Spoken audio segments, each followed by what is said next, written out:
Gördüğünüz gibi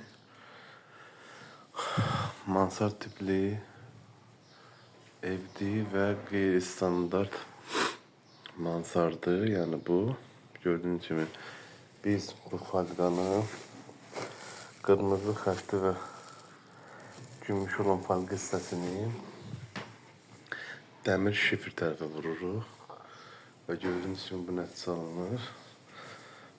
Ve bundan sonra gördüğünüz gibi vurulacaq penoplas ve penoplasın üstündən isə daşın əlavə olunur, üstündən alçıpan.